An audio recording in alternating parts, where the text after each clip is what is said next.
Assalamualaikum, this is Shehbaz Ali and I welcome you all on my YouTube channel शिकार professor academy. तो कैसे हैं आप सब? उम्मीद है आप सब ठीक होंगे।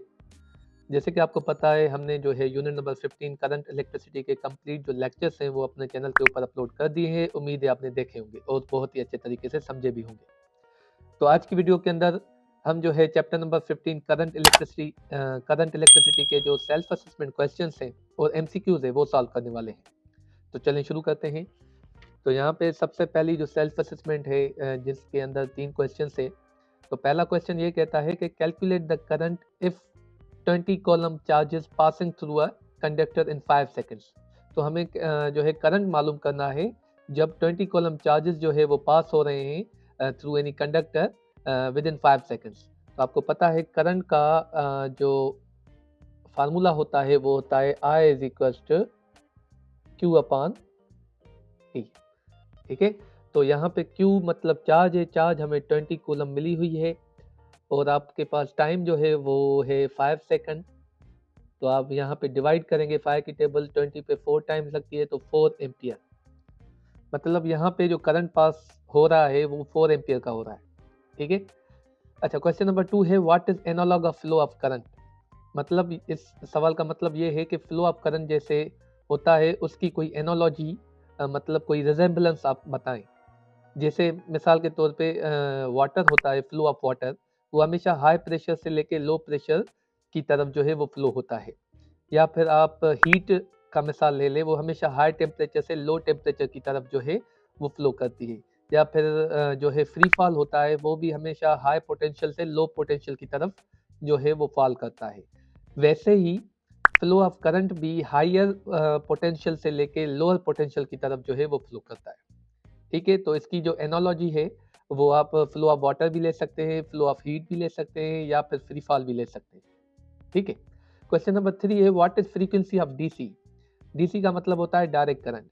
तो डीसी की कोई फ्रीक्वेंसी नहीं होती क्योंकि ये एक जो है कांस्टेंट मैग्नीट्यूड के साथ फ्लो करता है, इसी वजह से it has zero frequency, it has no frequency. ठीक है, तो ये 3 क्वेश्चन हो गए। चौथे क्वेश्चन की तरफ बढ़ते हैं। तो यहाँ पे आप देखें चौथा जो क्वेश्चन है वो कहता है the product of resistance and capacitance equals to. Resistance और कैपेसिटेंस किसके बराबर होता है? रेजिस्टेंस और कैपेसिटेंस जो है वो टाइम के बराबर होता है। अब टाइम के बराबर कैसे होता है? दोनों का प्रोडक्ट लेते हैं। रेजिस्टेंस आपको पता है आर का जो है वैल्यू जो है वो according to Ohm's law V upon I होता है। ठीक है, और कैपेसिटेंस आपको पता है Q is equal to CV। अगर आप वहाँ से कैपेसिटेंस का वैल्यू निकालें तो वो हो जाएगा Q अपॉन V। ठीक है, तो यहाँ पे V कैंसिल हो जाती है, बचा क्या? तो यहाँ पे बचा Q अपॉन I। तो Q upon I according to current का जो फार्मूला होता है वो Q अपॉन I बराबर आता है टाइम के। ठीक है, तो यहाँ पे हम कह सकते हैं कि product of resistance and capacitance is equal to time. ठीक है, आगे बढ़ते हैं। तो यहाँ पे जो है लास्ट असेसमेंट है वो कहता है कि क्वेश्चन नंबर 1 है explain briefly dangers of electricity in the home. तो जो डेंजर्स ऑफ इलेक्ट्रिसिटी है इन हाउस होल्ड इलेक्ट्रिसिटी के वो कौन से हैं, वो उनको एक्सप्लेन करना है। तो यहाँ पे पूरे लिखे हुए हैं कि हज़ार्ड्स ऑफ इलेक्ट्रिसिटी कौन कौन से हो सकते हैं। तो हमने इसके ऊपर पूरी जो है वीडियो बना ली है, वो आपने उम्मीद है देखी होगी। अगर नहीं देखी तो पहले वो देखें।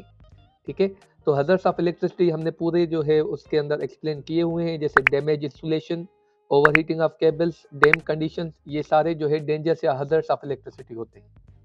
ठीक है, उसके बाद जो है क्वेश्चन नंबर 2 है give 4 safety precaution that should be taken with the house hold circuit.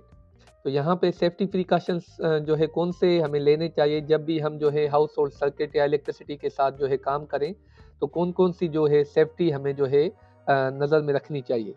तो बहुत सारी सेफ्टी प्रिकॉशंस होती हैं, जैसे यहाँ पे हमें फ्यूजेस और ब्रेकर्स का इस्तेमाल करना पड़ेगा।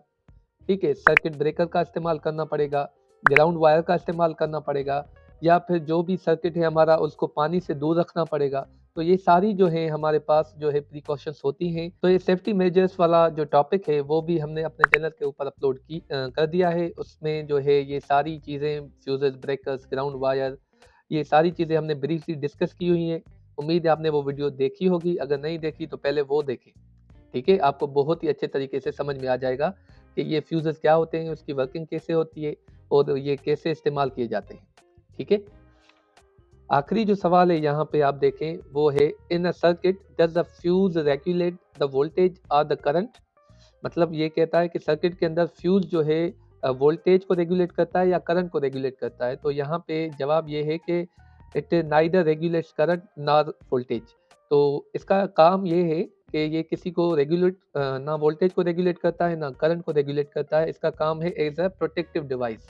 ये प्रोटेक्टिव डिवाइस है, ये हमें जो है हमारे सर्किट को प्रोटेक्ट करता है, ठीक है। जब भी ओवर करंट हो जाता है तो ये सर्किट को ब्रेक कर देता है, ठीक है। तो ये फ्यूज का काम है।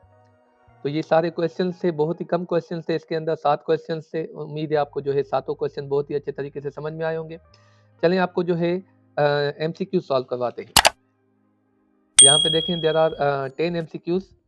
तो यहाँ पे सबसे पहला जो MCQ है वो कहता है, in an elastic circuit when electrons move from low to high potential they will. तो एक इलेक्ट्रिक सर्किट के अंदर जब इलेक्ट्रॉन मूव करेगा from low to high potential, so they will definitely gain energy, ठीक है। मतलब जब भी इलेक्ट्रॉन जो है वो हमें लो से हाई पोटेंशियल की तरफ मूव करता है तो वो जो है एनर्जी गेन करता है।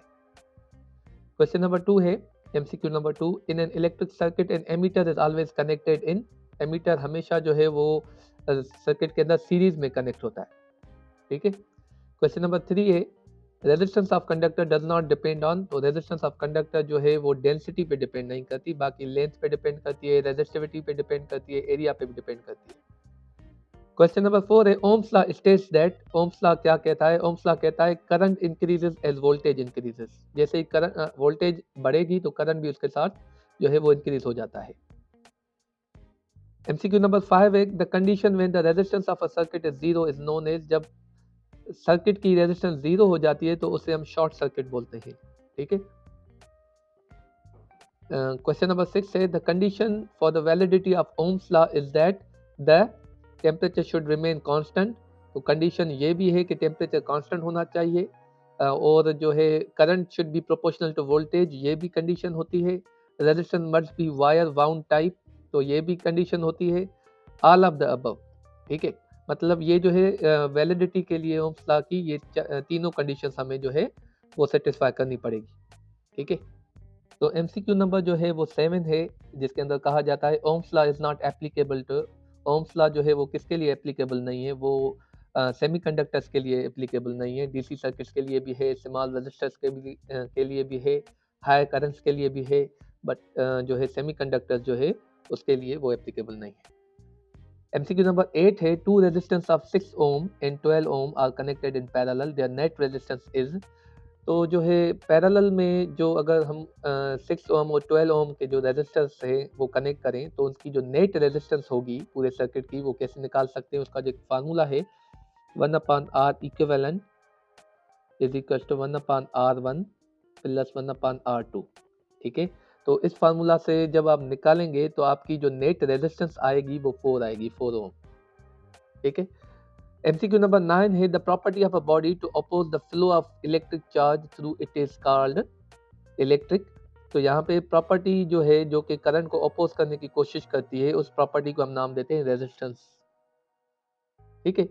आखिरी जो MCQ है वो कहता है, which of the following is the purpose of connecting battery in an electric circuit. Electric circuit के अंदर बैटरी कनेक्ट करने की जो है क्या वजह है? वो ये होती है कि उसके अंदर पोटेंशियल डिफरेंस जो है वो मेंटेन करना होता है। तो यहाँ पे to maintain varying potential difference, varying नहीं कांस्टेंट, तो ये होगा to maintain constant potential difference across the conductor. तो ऑप्शन सी रहेगा इसके अंदर। तो ये थे आपके सेल्फ असेसमेंट क्वेश्चंस और MCQs। उम्मीद है आपको जो है बहुत ही अच्छे तरीके से समझ में आए होंगे। इंशाल्लाह नेक्स्ट लेक्चर के अंदर हम जो है चैप्टर नंबर जो है 16 स्टार्ट करेंगे। फिर भी कोई क्वेश्चन और क्वेरी अगर इस लेक्चर के अंदर रह गई है तो आप कमेंट सेक्शन में पूछ सकते हैं। इंशाल्लाह will meet you in the next lecture. Thank you very much.